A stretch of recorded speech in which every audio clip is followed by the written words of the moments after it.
Pois os meus pensamentos não são os pensamentos de vocês, nem os seus caminhos são os meus caminhos, declara o Senhor. Isaías 55:8. Uma pesquisa mostra que o livro da Bíblia que mais agrada aos cristãos é o de Provérbios.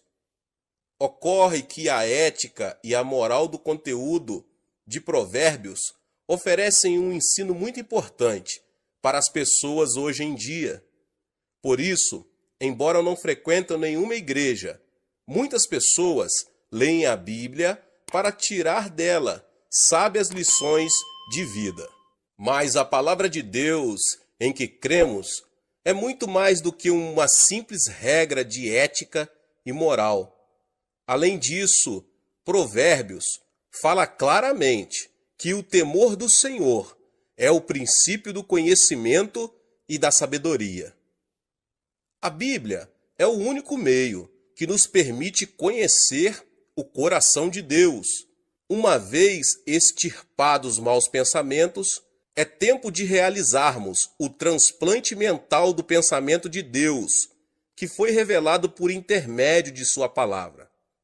Por meio de sua palavra, Deus deseja conceder-nos a graça do reino dos céus.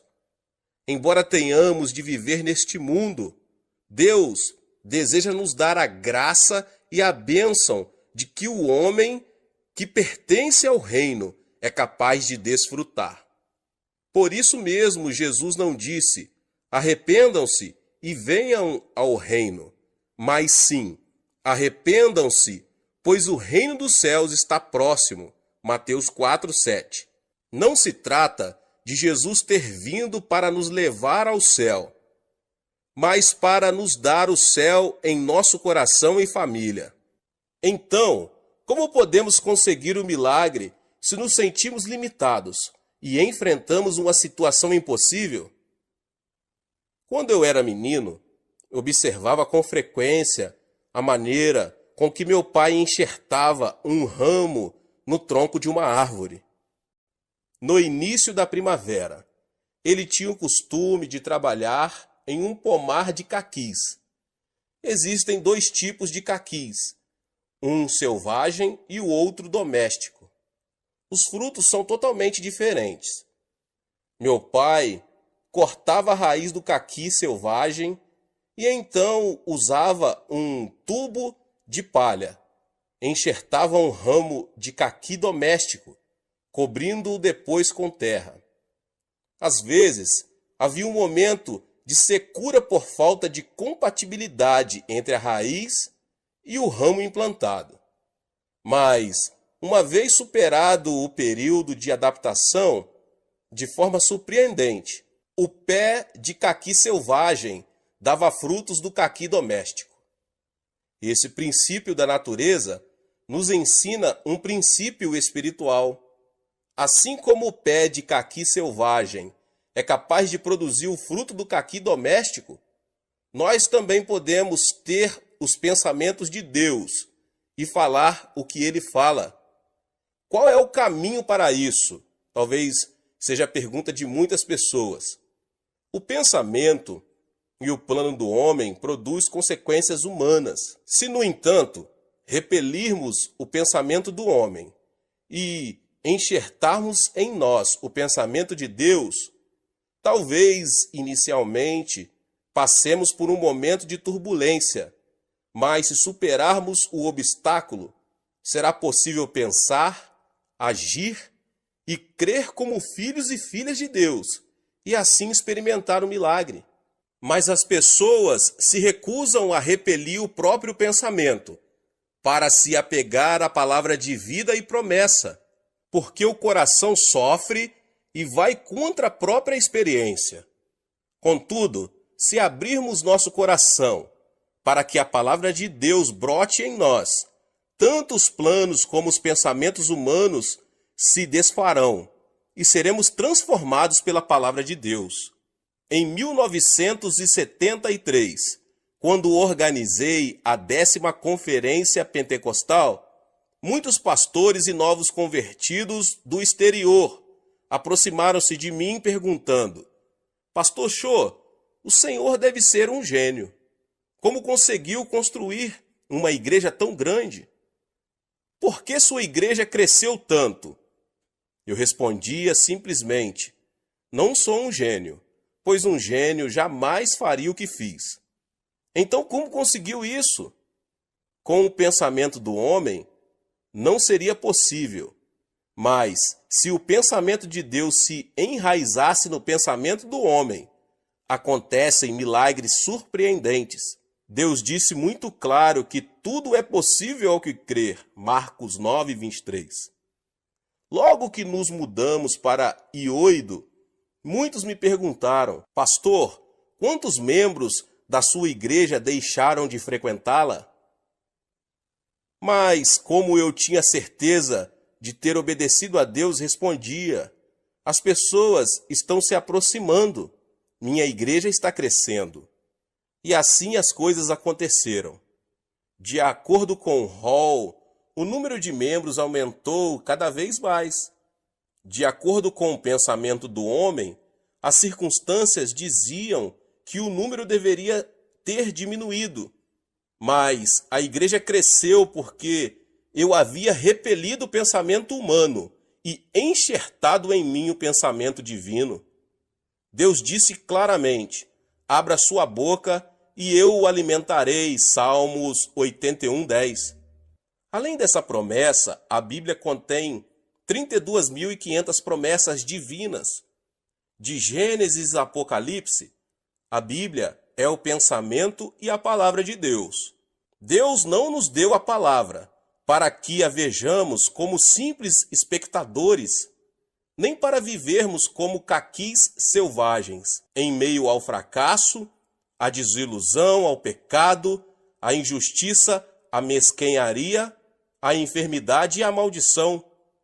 Ele nos deu sua palavra para que possamos dar bons frutos em vida, mediante a bênção ilimitada, a glória e a vitória divinas. Portanto, é fundamental que você transplante o pensamento de Deus em sua maneira de pensar. O enxerto não implica mudança da essência da árvore. Assim como removemos o galho de uma árvore e o enxertamos em outra, devemos transplantar o pensamento de Deus em nós e viver em sua presença. A Bíblia diz que Abraão teve seu filho Isaque aos 100 anos de idade. O corpo de Sara estava envelhecido e, portanto, ter um filho era praticamente impossível. No entanto, Deus semeou seu pensamento no coração de Abraão. Querer receber ou não o enxerto do pensamento de Deus depende de cada pessoa. Quando o anjo de Deus apareceu a Abraão e lhe disse: você terá um filho, ele riu até cair no chão, e Sara também riu. Apesar de tudo isso, Deus disse: você terá um filho. Aceitar ou não o pensamento de Deus dependia de Abraão e de Sara.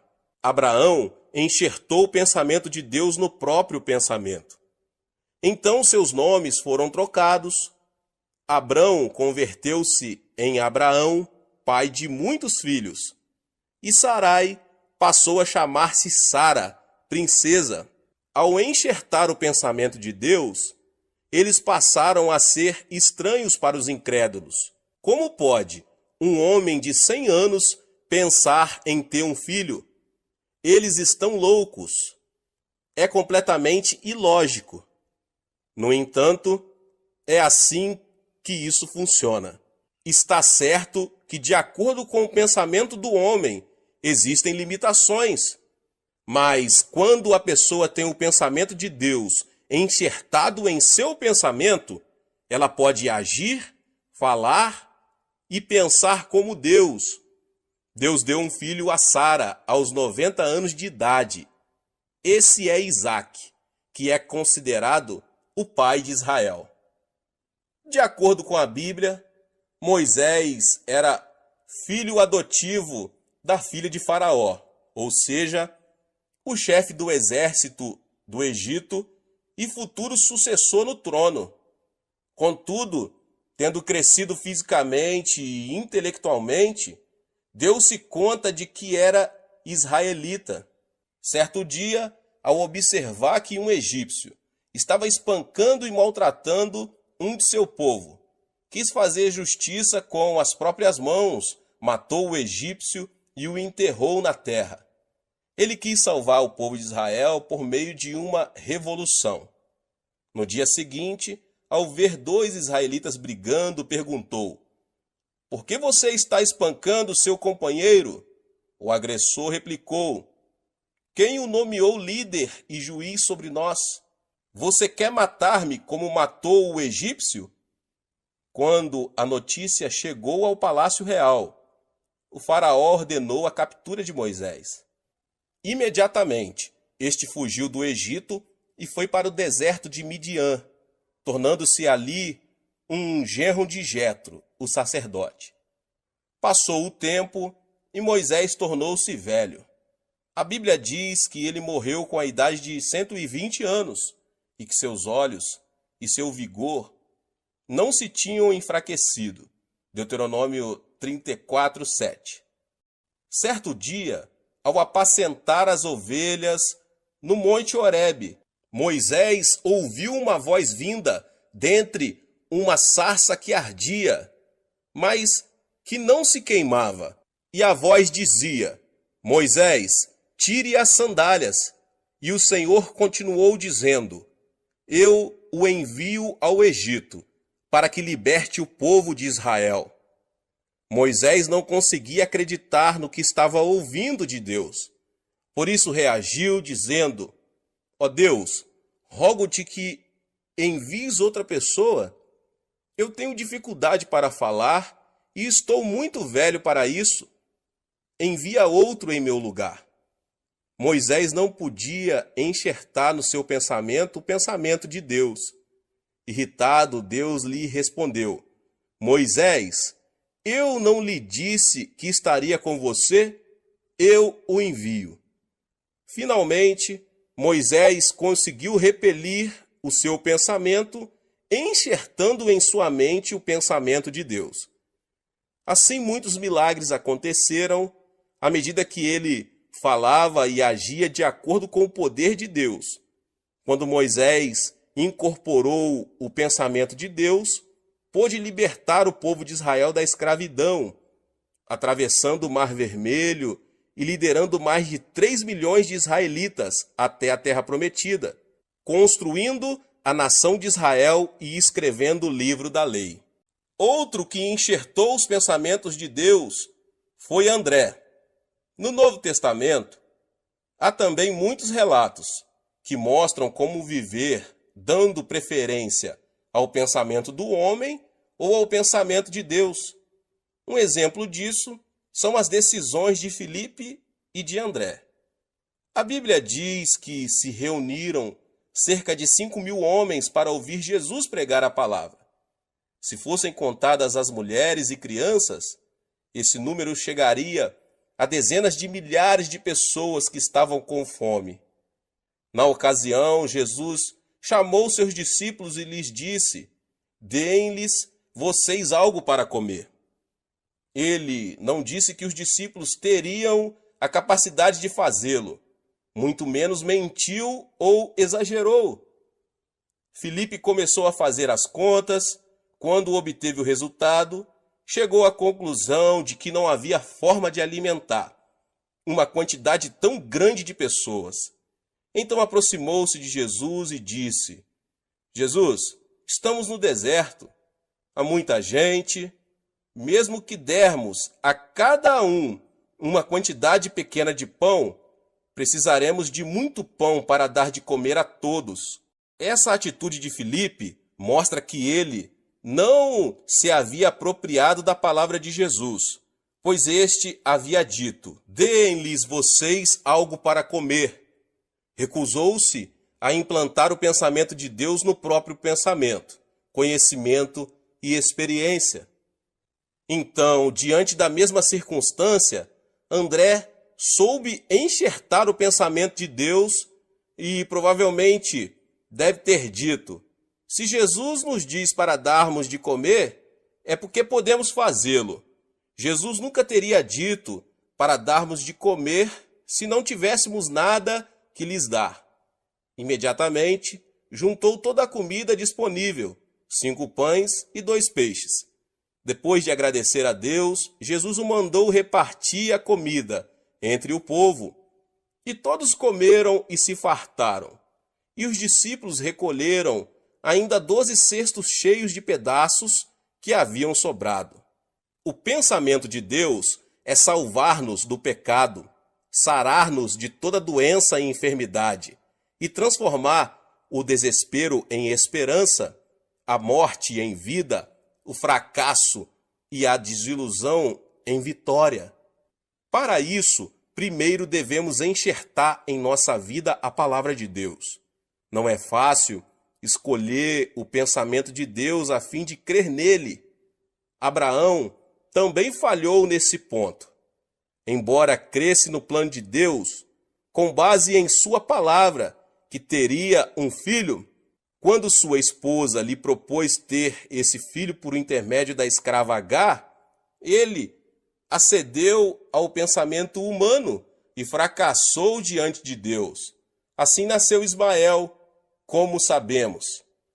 É extremamente difícil distinguir entre o próprio pensamento e o pensamento divino. É difícil obedecer a Deus. Há momentos em que não obedecemos por pensar que o pensamento de Deus é o nosso pensamento, ou por nos consolar imaginando que o pensamento é o pensamento de Deus. Abraão falhou em um princípio, mas decidiu aceitar novamente o pensamento de Deus em sua vida. Decidiu crer no pensamento de Deus, baseando-se no momento em que ele o tirou de sua tenda e o fez contar as estrelas do céu. O mesmo aconteceu com Sara. Ela decidiu aceitar o pensamento de Deus, mesmo sabendo que não poderia conceber e ter um filho. Tal como acontece com personagens da antiguidade, também recusamos-nos a aceitar o que Deus pensa por causa do conhecimento, da lógica e da experiência pessoal. Essa é a razão de ser tão custoso o processo de incorporação do pensamento de Deus em nossa vida.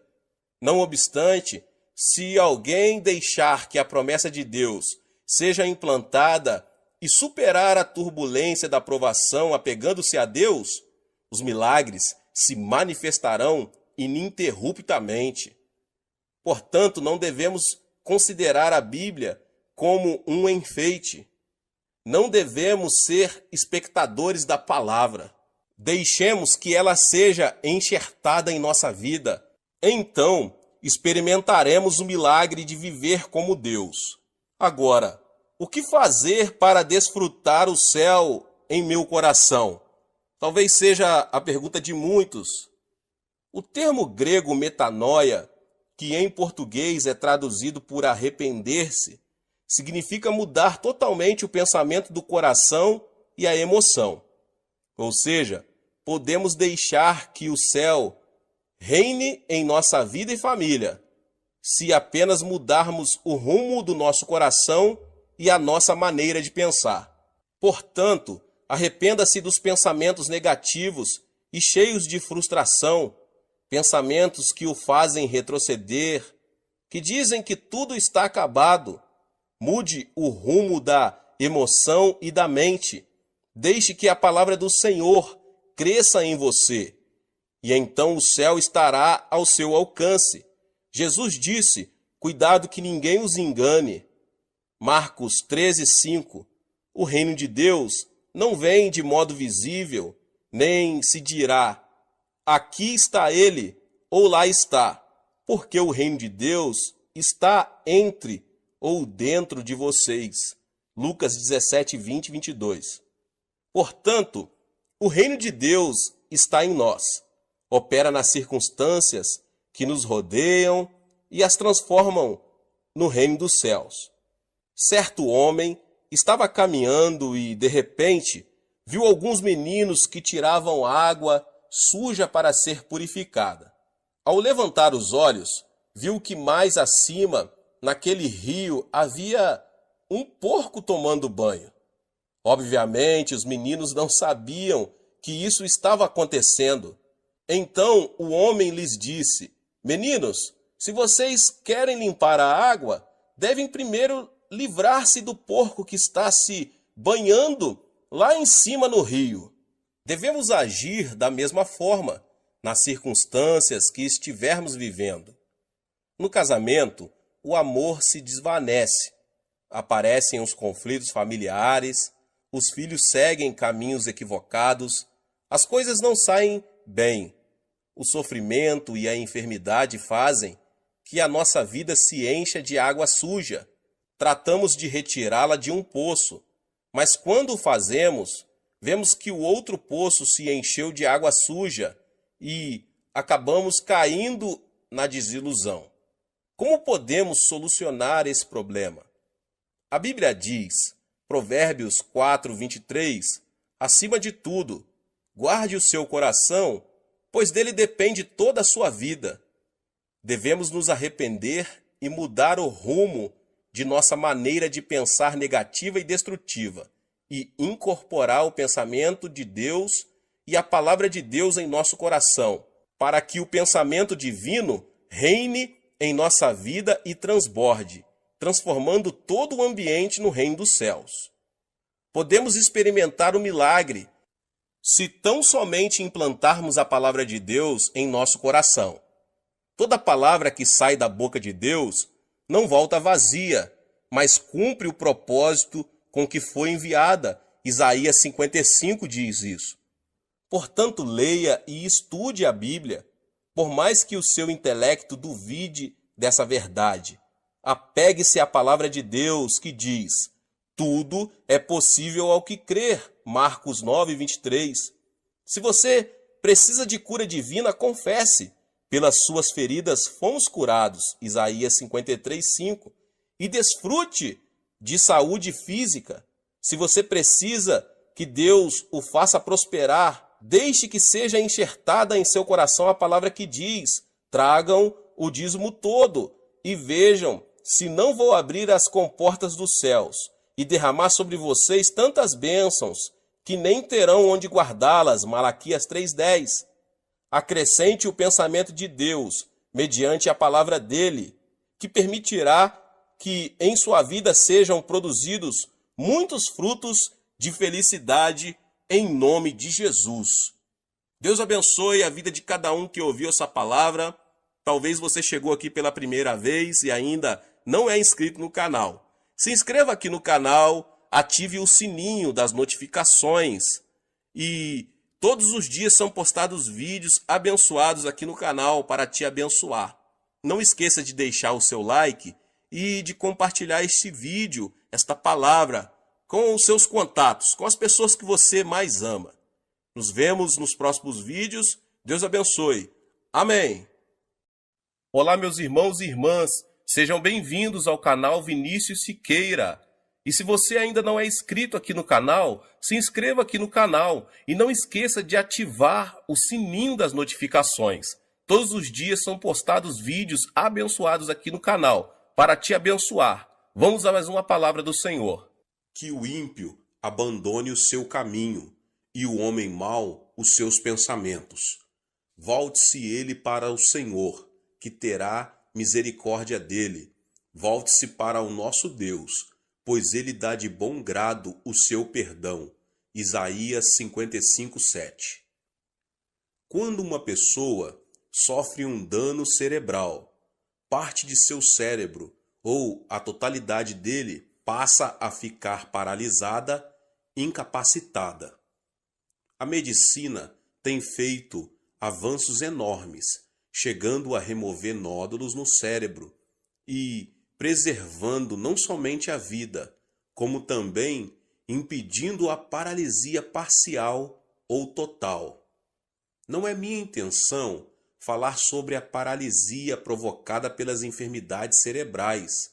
Desejo referir-me às enfermidades mentais invisíveis aos olhos, como os maus pensamentos e a filosofia de vida negativa que nos tornam incapacitados pelo fracasso e pela frustração que nos impedem de desfrutar a vida feliz que Deus nos oferece. Quando os discípulos de Jesus subiram ao templo às 3 horas da tarde, a hora da oração, encontraram ali um aleijado de nascença. Pedro, olhando-o nos olhos, disse: Não tenho prata nem ouro, mas o que tenho, isso lhe dou. Em nome de Jesus Cristo, o Nazareno, ande. Atos 3, 6. Imediatamente, quando Pedro o segurou pela mão e o levantou, e os pés e os tornozelos do homem ficaram firmes, ele deu um salto, pôs-se em pé e começou a andar. Depois entrou com eles no pátio do templo, saltando e louvando a Deus. Pode-se dizer que o coração é que determina o destino do homem.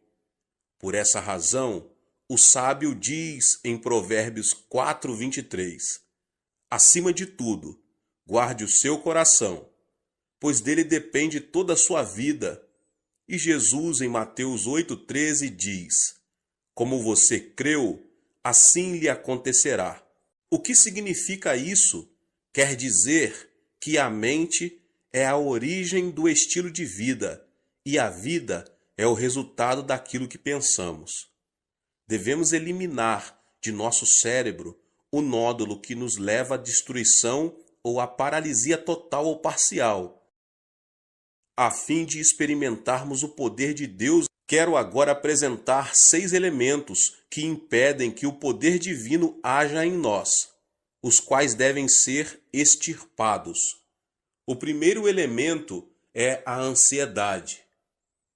Pode-se dizer que alguém que vive ansioso perde a felicidade na vida.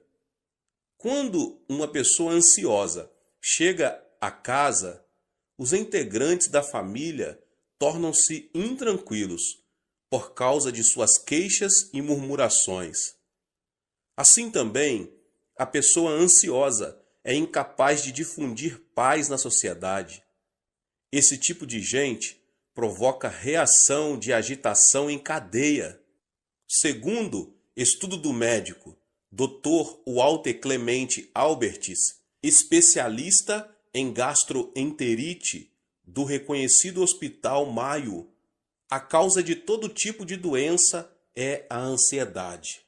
Isso significa que a ansiedade destrói a saúde física, além de destruir a felicidade do coração. Qual é a causa da ansiedade? Apresento aqui 2 de suas origens. A primeira origem da ansiedade, as circunstâncias produzem ansiedade. Quando uma pessoa sente-se incapaz de enfrentar uma situação, torna-se ansiosa. Por exemplo, quando não consegue solucionar um problema financeiro ou quando vive uma situação que parece estar além de qualquer esforço humano. Certo dia, Jesus entrou num barco e disse a seus discípulos que passassem para o outro lado. No começo, o lago estava tão calmo que o barco deslizava, como um patim sobre rodas. Ao chegarem à metade do lago, porém uma forte tempestade, vinda do monte Hebron, começou a açoitá-los. A embarcação estava prestes a ser inundada, de modo que, em vão, os discípulos tentavam tirar a água de dentro dela. O naufrágio se daria em questão de tempo. Foi então que os discípulos se lembraram de Jesus e clamaram: Mestre, não te importas que nos afoguemos? Jesus levantou-se, repreendeu o mar e imediatamente o vento se acalmou e tudo ficou tranquilo. Olhando os discípulos nos olhos, ele disse: Por que vocês têm tanto medo? Ainda não têm fé? Observe que Jesus não disse: Vocês não têm fé. Isso se deve ao fato de que toda pessoa tem fé, de acordo com a medida que Deus lhe deu. O fundamento da fé dos discípulos, entretanto, eram as circunstâncias, os sentimentos e a emoção. Eles tinham fé somente quando tudo estava calmo. Ao terem a vida ameaçada por uma tempestade, sua fé transformou-se em dúvida, criando uma nuvem de ansiedade no coração. Portanto, devemos repelir os pensamentos oriundos das circunstâncias e as emoções da terceira dimensão, a fim de aceitar os pensamentos de Deus, os da quarta dimensão. Quando viram a tempestade e as ondas, os discípulos fracassaram em aceitar o pensamento de Deus, apesar de terem ouvido o Senhor dizer que queria passar para o outro lado do lago. Seus fundamentos de fé não eram a palavra de Deus da quarta dimensão, e sim as circunstâncias e as emoções da terceira dimensão. Foi por isso que o Senhor lhes perguntou: onde está a sua fé? A palavra de Deus permanece para sempre e jamais muda.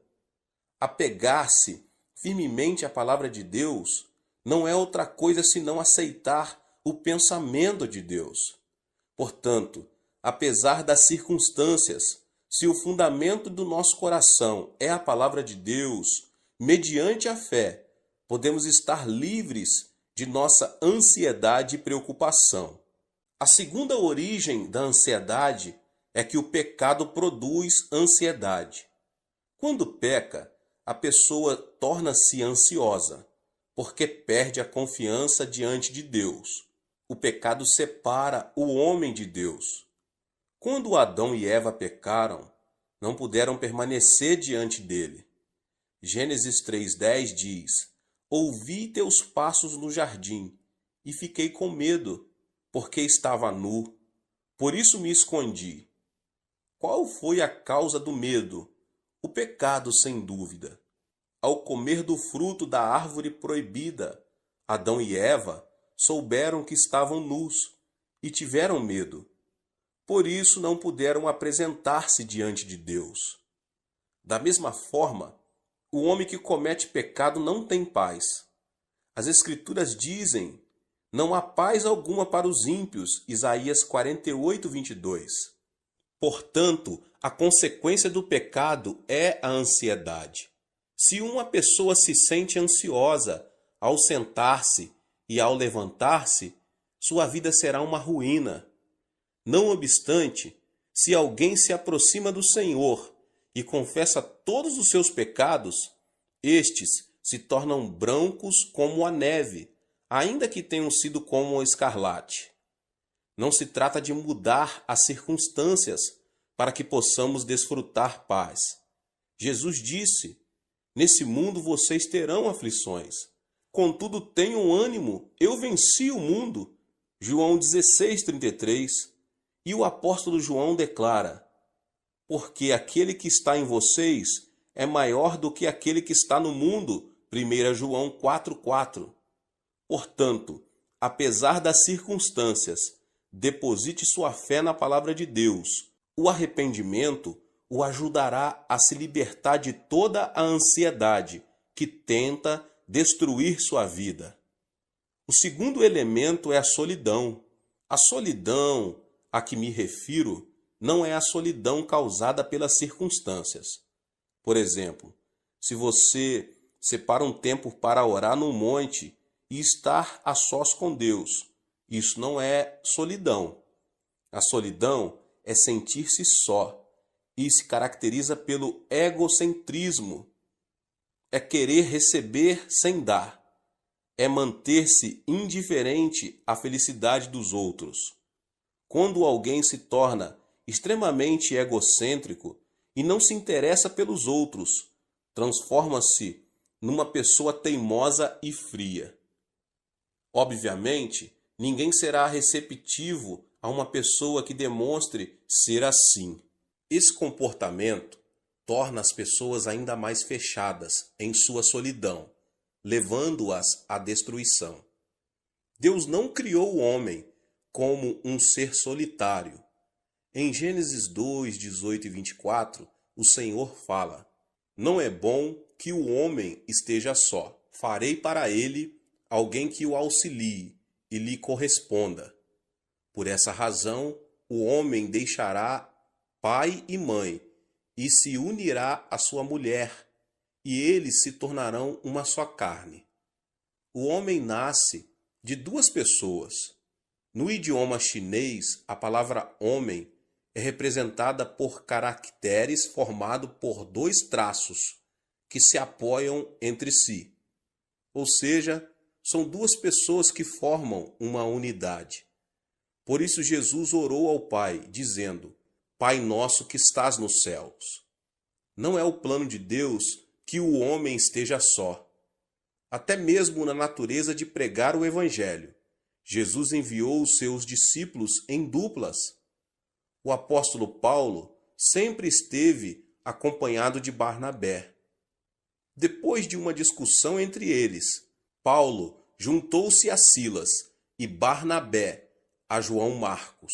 Portanto, quem se considera santo e justo e gosta de estar sozinho, não é um santo verdadeiro. Nada mais é do que um egoísta. Temos de desfazer a solidão do nosso coração, que nada mais faz senão destruir a nossa vida. Agora, o terceiro elemento é a indecisão. A fé sem obras é morta. Quando alguém duvida e vacila entre uma e outra coisa, denota ser uma pessoa indecisa. E uma pessoa indecisa caracteriza-se pela falta de responsabilidade e receio, o fracasso e o erro. Muitas vezes, no dia a dia, o pastor precisa trabalhar como um agente imobiliário. Acontece que as pessoas se aproximam e pedem: Pastor, o senhor poderia me apresentar a fulano? Ou então, quero que o senhor me apresente a Beltrano. Para minha surpresa, nesse aspecto, tive êxito apenas em uma ocasião. Se uma pessoa não se decide quando tem ainda a possibilidade de escolher seu futuro cônjuge, nunca poderá deixar de ser um solteirão ou uma solteirona. No mundo, não existe homem perfeito ou mulher perfeita. É preciso primeiro casar para depois adaptar-se ao cônjuge. Hoje em dia, muitos fracassam por falta de decisão. Surgem as oportunidades, mas estas são perdidas por causa da indecisão com que enfrentam a vida. Ao longo de minha vida, nunca vi uma pessoa extraordinariamente inteligente que tenha conseguido grandes coisas. Os chamados inteligentes pensam demais e dizem: é preciso descartar esta possibilidade. Isto não funcionará. Ainda não chegou a hora de pôr isto ou aquilo em ação. O tempo passa e, no final das contas, eles não fazem nada. Portanto, podemos vencer se, com convicção, seguirmos em frente. Alguns membros da minha igreja já vieram a mim e perguntaram: Pastor, o senhor acredita que será bom para mim emigrar para outro país? O que o senhor acha de eu começar um novo negócio? Devo continuar a fazer o que eu estou fazendo? Esperam então que eu tome a decisão por eles. Diante dessa situação, eu simplesmente aconselho: não me peça que tome a decisão por você. Vá ao monte da oração e ore. Clame a Deus, que certamente dirá que caminho você deve seguir. Diante da dúvida ou incerteza, devemos nos apegar a Deus e pedir-lhe de todo o coração que nos oriente. Então, Deus nos ajudará a tomar a decisão correta. Em Tiago 1, do 6 ao 8, diz: Peça, porém, com fé, sem duvidar, pois aquele que duvida é semelhante à onda do mar, levada e agitada pelo vento. Não pense que tal pessoa receberá coisa alguma do Senhor, pois tem mente dividida e é instável em tudo o que faz. O Senhor disse que não abençoaria pessoas indecisas. Remova a indecisão com o pensamento de Deus. Livre-se da indecisão. Assim, você poderá alcançar sucesso em sua vida. O quarto elemento é a ira. Temos a tendência de nos irritar com extrema facilidade, tanto em casa como no ambiente de trabalho. Creio que uma das principais razões para isso é o fato de não sabermos quanto a ira é destrutiva. A ira é prejudicial, não somente à saúde, mas também ao intelecto, pois o torna cego. Em uma conferência, o famoso anatomista inglês John Hutton afirmou ser a ira semelhante ao suicídio. Logo depois de ter apresentado sua tese, ele teve uma forte discussão com alguns dos alunos que o ouviram e discordaram daquilo que ele defendia. Isso o irritou sobremaneira, levando-o à morte instantânea, vítima de um ataque cardíaco. As palavras de John Hutton causaram grande repercussão por causa de sua morte trágica. Irar-se é como cuspir para cima, ou seja, a ira se volta contra a própria pessoa. A Bíblia diz que a ira rebaixa o nível da pessoa e o transforma em ignorante.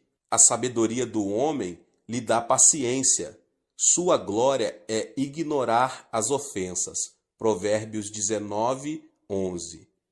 O homem paciente dá prova de grande entendimento, mas o precipitado revela a insensatez. Provérbios 14, 29. Além disso, a ira nos separa da alegria de Deus, porque irritar-se é cometer o mal na presença divina.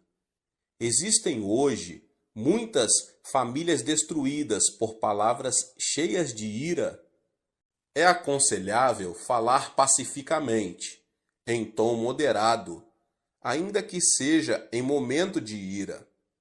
Quando preciso aconselhar pessoas que têm a tendência a se irar facilmente, digo: quando você voltar a se irritar, abaixe a voz e fale devagar. Se a sua esposa cometeu um erro grave, não levante a voz dizendo: querida, porque isso o levará a irar-se ainda mais. Fale em tom baixo e suave: querida. Qualquer pessoa tem a experiência de se ter irritado e depois de algum tempo arrepender-se de haver agido dessa forma. A ira destrói tudo. A ira não traz benefício nenhum à sua vida. Precisamos aprender a preservar e desfazer a ira que nos leva à destruição, e então nos será concedida uma nova manhã. O quinto elemento é a frustração. A pessoa que fracassa e tem pensamentos negativos, que fala de forma negativa e age de maneira negativa, é definitivamente alguém cheio de frustração. Uma pessoa frustrada não vive criativamente, não passa de um pessimista e tem uma autoimagem de desalento e fracasso. No idioma coreano, temos certas expressões negativas que são espontâneas. Dizemos com frequência: morro de, e o pior é que dizemos várias vezes ao dia, e isso mata a alma. Morro de fome, comi até explodir. Morro de felicidade, morro de desânimo, morro por causa da sujeira que existe aqui. Morro de calor, morro de frio. É tão lindo que quero morrer. Pergunta-me se o aprecio tanto, por que quer morrer? E não é só isso. Há canções seculares, cuja letra é também pessimista e frustrante. Deus não nos abençoará se vivermos chorando e pronunciando palavras negativas. A Bíblia diz: e caiu na armadilha das palavras que você mesmo disse, está prisioneiro do que falou. Provérbios 6, 2. Isso sugere a importância das palavras em nossa vida. Portanto, se falarmos palavras negativas, vamos viver sob a sombra da frustração. Tenho recebido muitas cartas que chegam do interior do país. No entanto, se o conteúdo da carta é negativo e frustrante, deixo de responder a ela.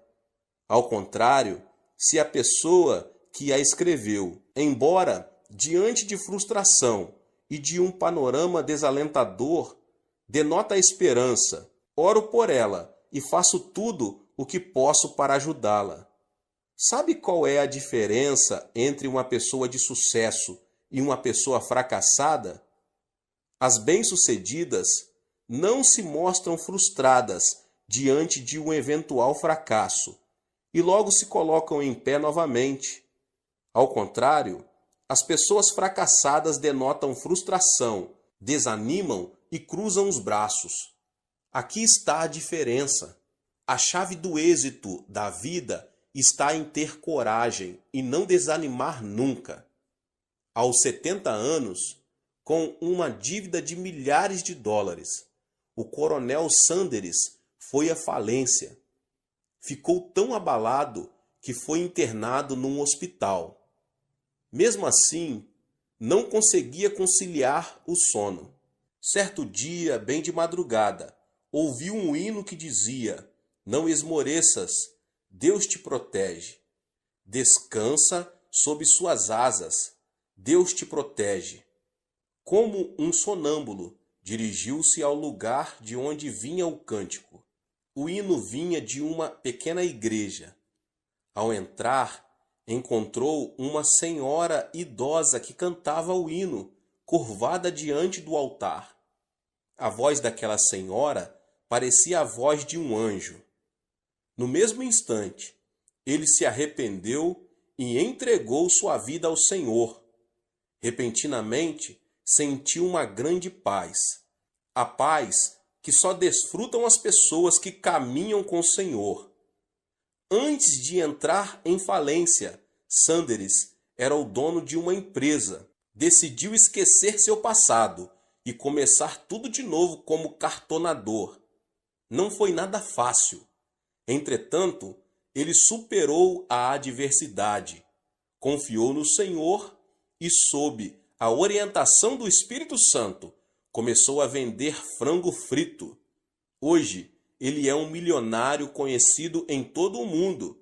Esta é a história de Sanders Chicken, mais conhecido como KFC. Assim também, devemos nos livrar da frustração que nos leva ao fracasso. E o sexto e último elemento é o autoabandono.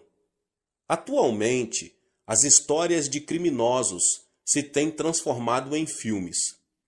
A história de Shi Kang-hun, que conseguiu fugir da cadeia com um grupo de colegas, está numa tela gigante, sob o título Holiday. Esse tipo de material cinematográfico tem o mérito de nos ajudar a ver a sociedade de outro ponto de vista. Mas a filosofia de vida, o que tiver de ser será, dos protagonistas não é nada edificante. Faz alguns anos que Yu Yong assassinou 26 pessoas no espaço de 10 meses, o que causou um grande horror à sociedade coreana. Ele perdeu o pai num acidente de trânsito, quando ainda era menino, e a pobreza fez que esse homem visse a vida de forma tenebrosa. Depois de várias prisões, e quando sua esposa não suportou mais a situação e decidiu divorciar-se, ele abandonou tudo e transformou-se num assassino. Essa é uma história trágica da consciência do autoabandono. Conheço uma família em que o esposo é formado pela Faculdade de Medicina da Universidade de Tóquio e agora é professor de uma faculdade na Califórnia. Sua esposa é também profissional. Não obstante, uma pequena diferença de opiniões os separou emocionalmente. Ao final, acabaram sendo vencidos. O esposo começou a delirar e pensava que a esposa o queria assassinar. Por isso, dormia com uma faca à sua cabeceira. Você pode imaginar uma mulher dormindo tranquila ao lado de um homem que tem uma faca à sua cabeceira? Por isso, a mulher ficou louca. Graças a Deus, a mensagem foi transmitida por meu intermédio e eles aceitaram Jesus como seu Senhor, saíram do autoabandono e finalmente recuperaram a estabilidade familiar. Devemos nos livrar do veneno do autoabandono que destrói a nossa vida. Gênesis 2,15 narra: o Senhor Deus colocou o homem no jardim do Éden para cuidar dele e cultivá-lo.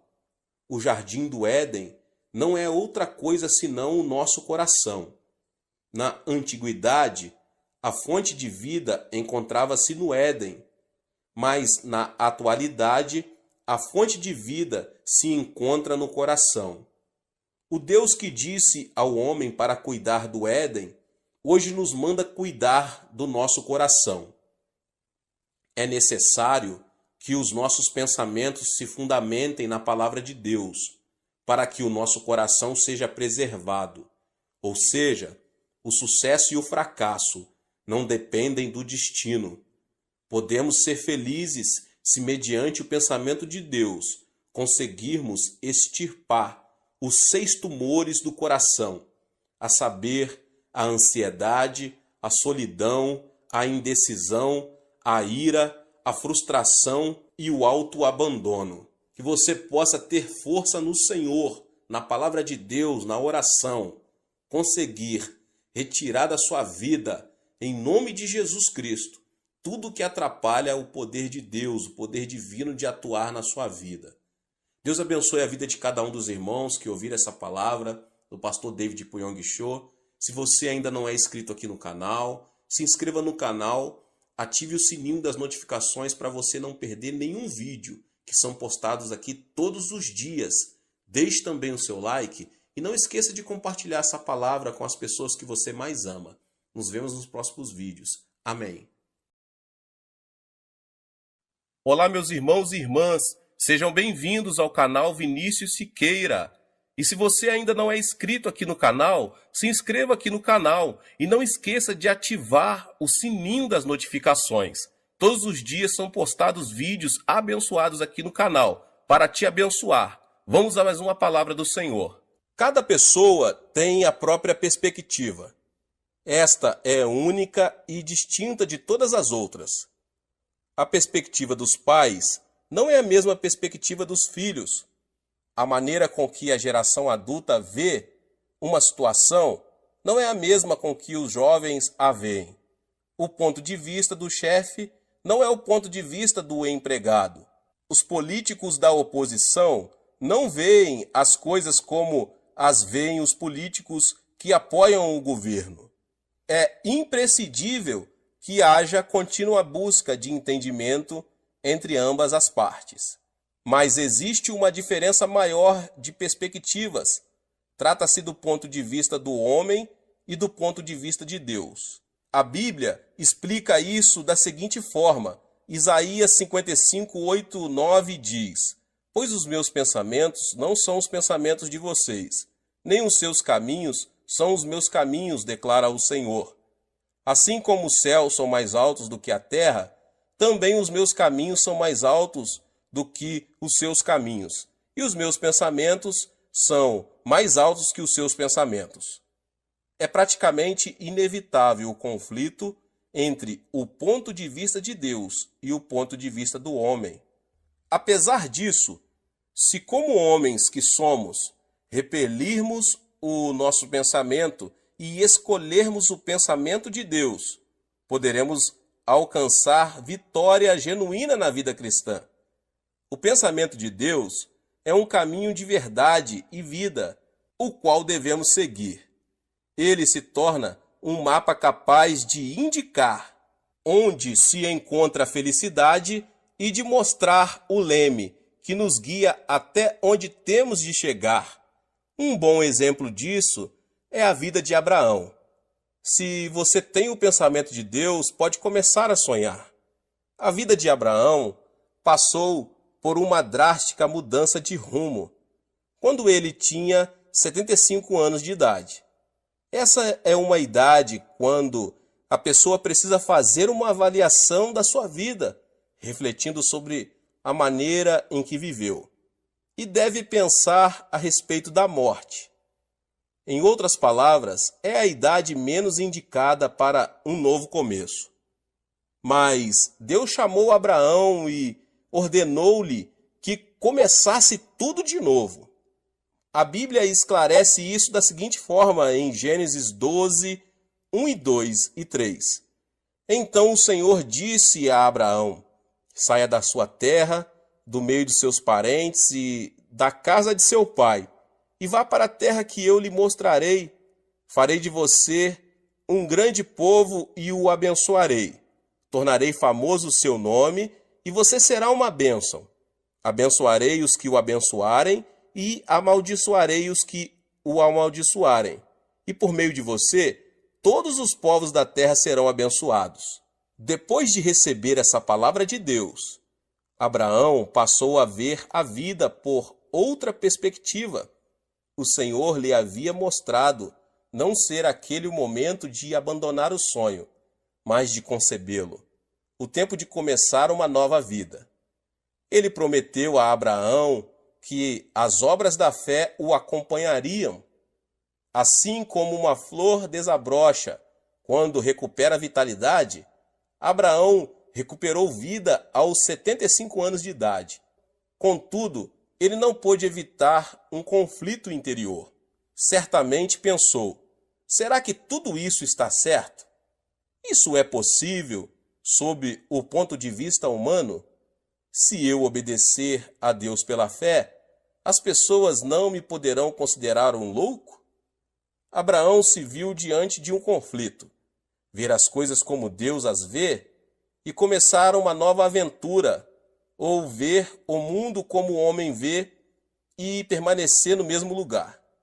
Afinal, Abraão tomou a decisão de ver as coisas como Deus as vê. Embora seus olhos não vissem coisa nenhuma, seus ouvidos não percebessem nada e suas mãos não tocassem em nenhum objeto, Abraão decidiu ver seu destino e as circunstâncias como Deus as via. Assim começou sua vida de fé. E o que é fé? Fé é abandonar o ponto de vista do homem e dar preferência ao ponto de vista de Deus. Portanto, podemos desenvolver nossa fé quando decidimos ver com a perspectiva de Deus e começar uma vida nova. Abraão mudou o rumo de sua vida mediante a fé. É preciso ter sabedoria para fazer distinção entre o ponto de vista do homem e o ponto de vista de Deus. Se virmos como o homem vê, viveremos como homens. Se, no entanto, virmos como Deus vê e agirmos pela fé, viveremos pelo poder de Deus. Certo dia em que havia densa neblina, um navio estava detido, impossibilitado de partir. O comandante esperava ansiosamente que a neblina se dissipasse. Um senhor aproximou-se dele e disse: "Eu sou da Inglaterra e preciso ir a Quebec, no Canadá, ainda hoje, porque no sábado tenho de pregar num culto evangelístico. Vamos já, comandante." O comandante, surpreso com estas palavras, pensou: pela aparência, esse homem seria uma pessoa normal, mas pela maneira de falar deve ser um louco, e disse: "Ouça, por acaso o senhor não vê a neblina? Como vou sair do porto com uma neblina dessa?" O homem respondeu: Certamente que eu vejo a neblina, mas vejo também a mão de Deus retirando a neblina. Por acaso o Senhor não vê a mão de Deus? Quando o comandante pensou estar diante de um louco, o homem o tomou pela mão, levou-o à força ao seu camarote e disse: Sirvo ao Senhor durante 57 anos e o tenho visto todos os dias em oração. Deus nunca falhou. Vou orar e o Senhor verá a neblina se desvanecer.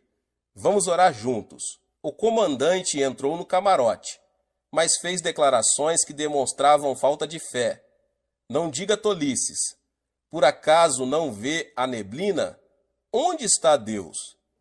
As palavras do comandante vinham do senso comum.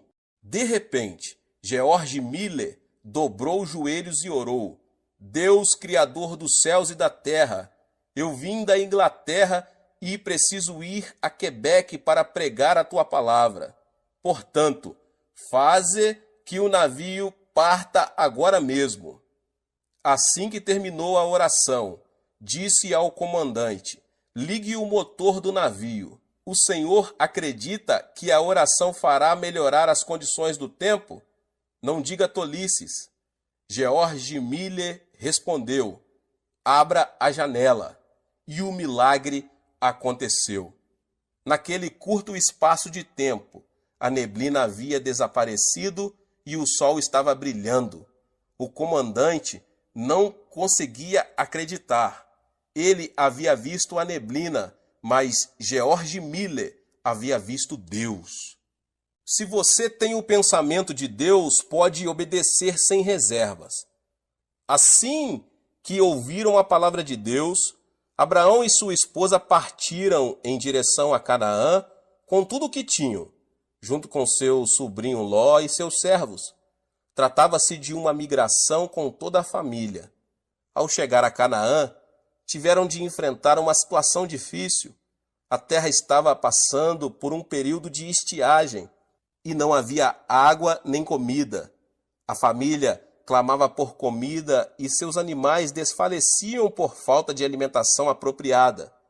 Diante das circunstâncias adversas, Abraão decidiu ver as coisas pela perspectiva humana.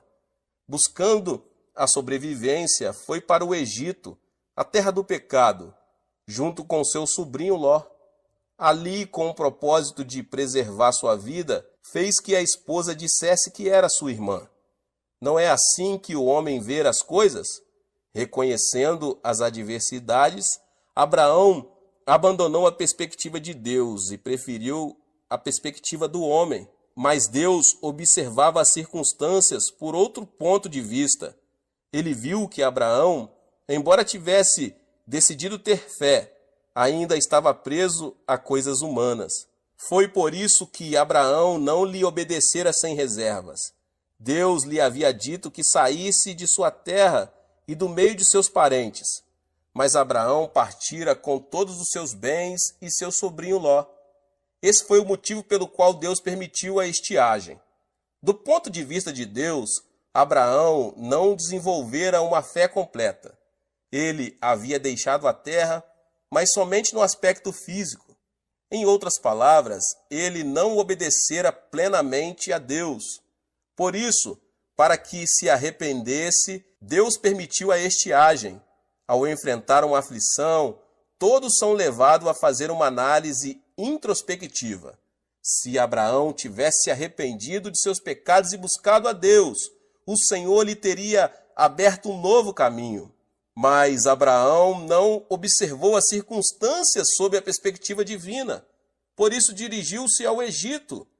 Se alguém escolhe ver as coisas com os olhos humanos, deve se responsabilizar pelas consequências em sua vida. Ao contrário, se alguém decide ver as coisas com os olhos de Deus, é este quem o protege e responde por sua vida. Como consequência, Abraão enfrentou situações muito críticas. O rei do Egito tomou Sara, pensando ser a irmã mais nova do estrangeiro.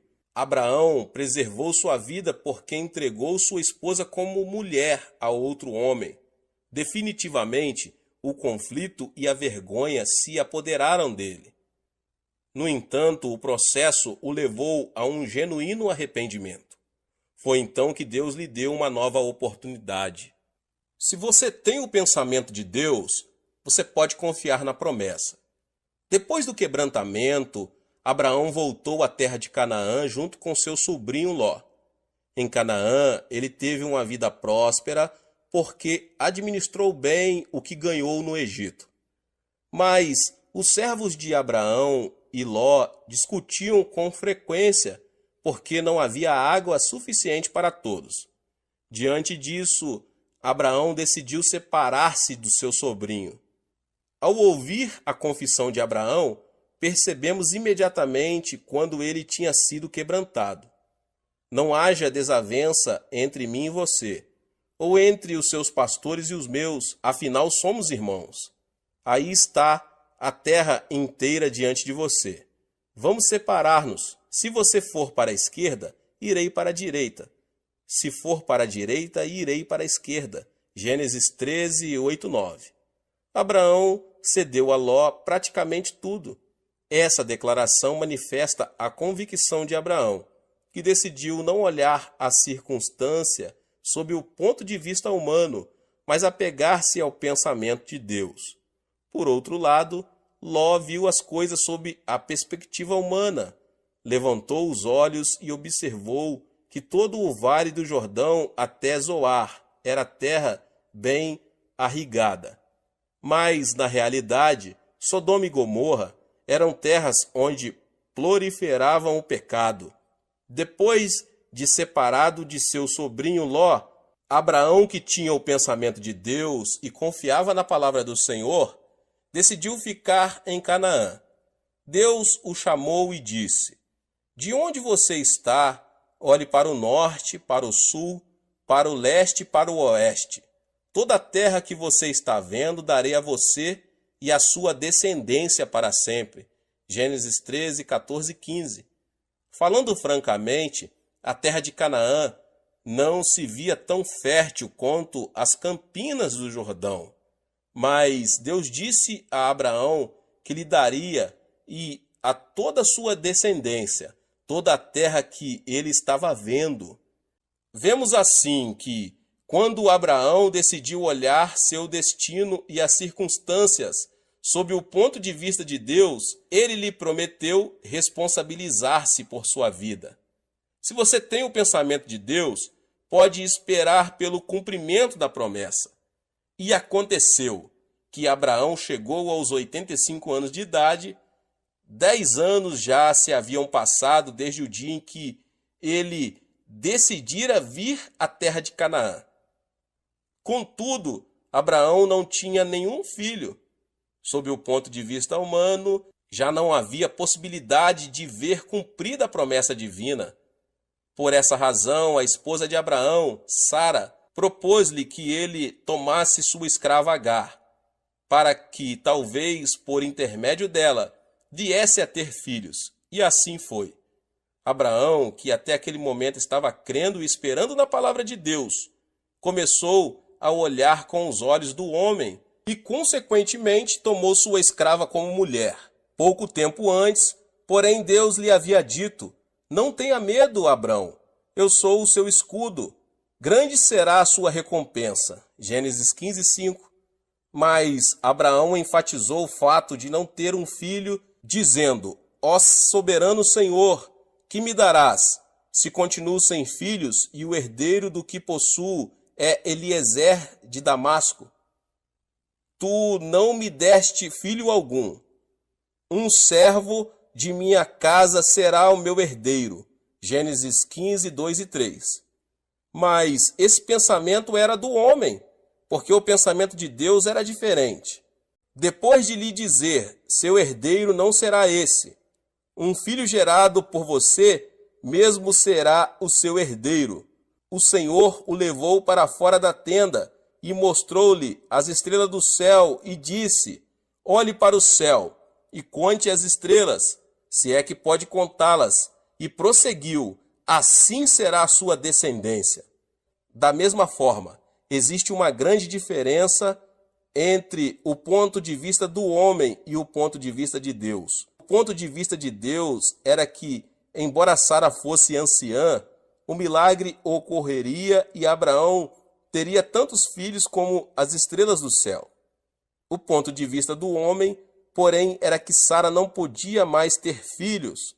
Abraão, que uma vez fracassara por ter escolhido olhar as coisas como o homem as vê, voltara a se equivocar, somente pelo fato de não ter algo que pudesse ser visto imediatamente. Foi por isso que Abraão possuiu Agar e com ela teve Ismael. Mas Deus não aceitou Ismael. Se Abraão não tivesse gerado Ismael, o conflito entre judeus e árabes não existiria. De certo modo, ele voltou a fracassar por haver escolhido o ponto de vista do homem. Ao meditar na história de Abraão, percebemos que não é fácil ver as coisas como Deus as vê e desenvolver um alto nível de fé. Isso não é conseguido instantaneamente. Existe nisso um processo de perseverança. Hoje em dia, muitos cristãos confessam: Deus, eu creio somente em tua palavra. Seguirei este caminho pela fé. Por mais que me critiquem e as circunstâncias não me favoreçam, viverei vendo as coisas com os olhos da fé. Mas quando as circunstâncias se apresentam negativas, esses mesmos cristãos dão um passo atrás e dizem: não posso, creio ser melhor fazer o que penso. Se continuar assim, certamente fracassarei. No entanto, quando retrocede, o homem cai num abismo de desespero e fica muito ferido. É nesse momento que se lembra da palavra de Deus, arrepende-se e volta-se para ele. Consideramos Abraão o pai da fé. Contudo, ele não se transformou em pai da fé desde o princípio. Abraão precisou ajustar sua visão constantemente. Foi por meio desse processo que ele aprendeu a repelir a obstinação e a mesquinharia do homem, obedecendo à vontade de Deus.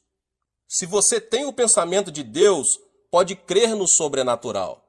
Abraão começou a ver as coisas da perspectiva divina, repelindo a imundície da mesquinharia humana, e se apegou à fé. Como consequência disso, teve Isaque aos 100 anos. Era um triunfo da fé. Considera-se uma coisa incomum a geração de um filho aos 50 anos. Por isso, é motivo de festa. Imagine-se como teria sido grande a emoção de Abraão. Isaque foi uma criatura divina diante de seus olhos.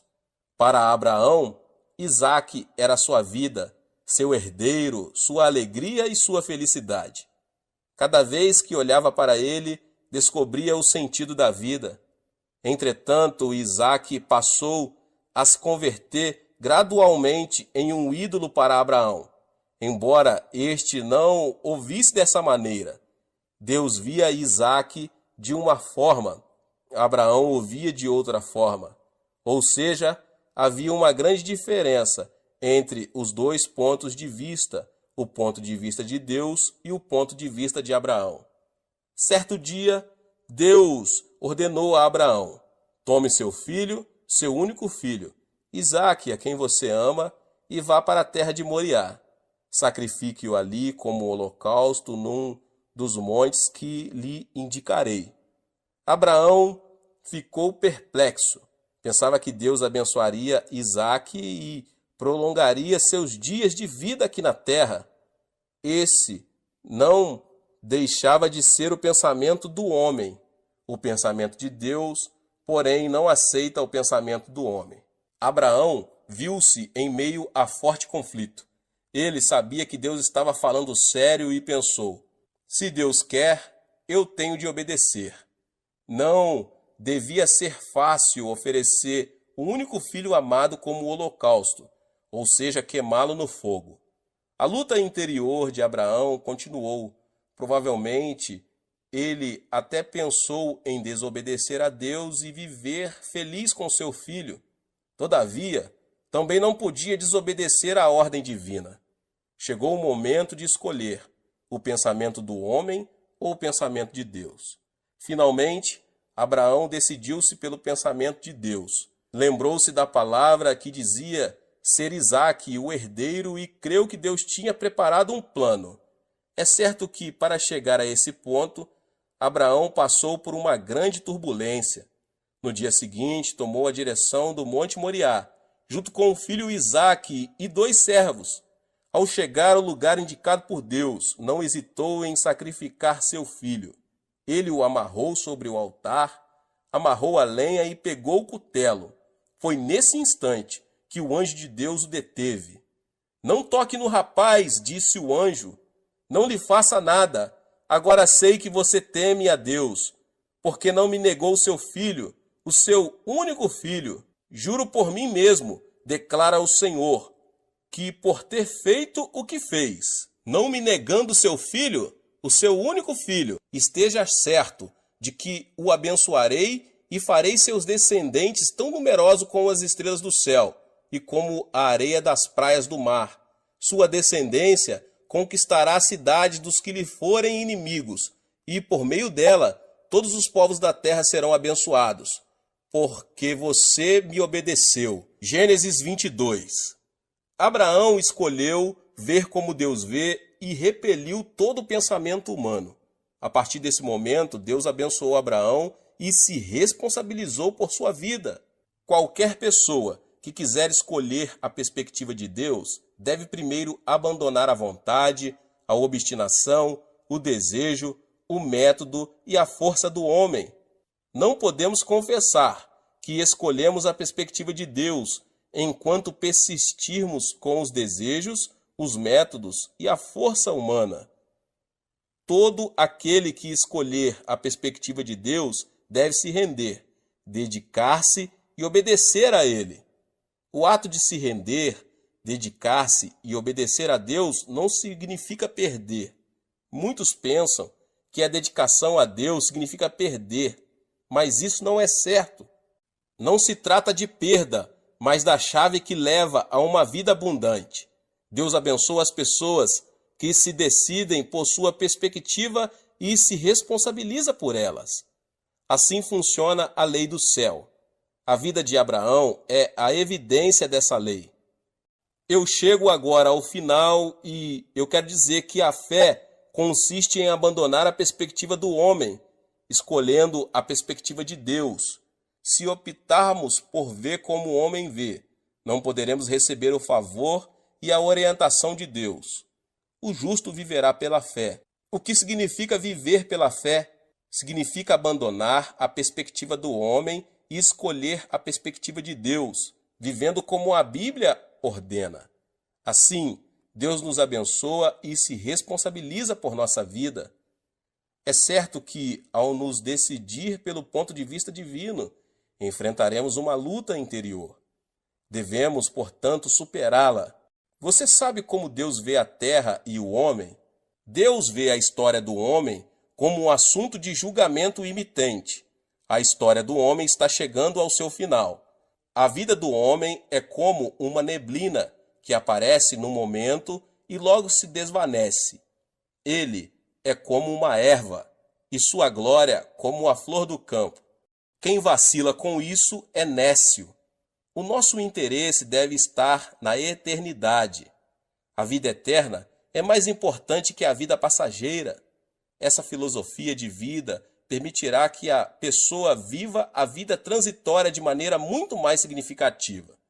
As Escrituras dizem, da mesma forma, como o homem está destinado a morrer uma só vez e depois disso enfrentar o juízo.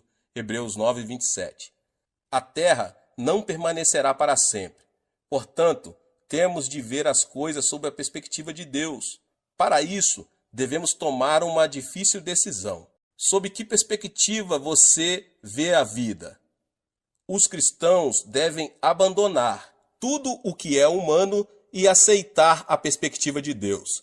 Esse é o único caminho, porque Deus se responsabiliza por aquele que abandona o ponto de vista humano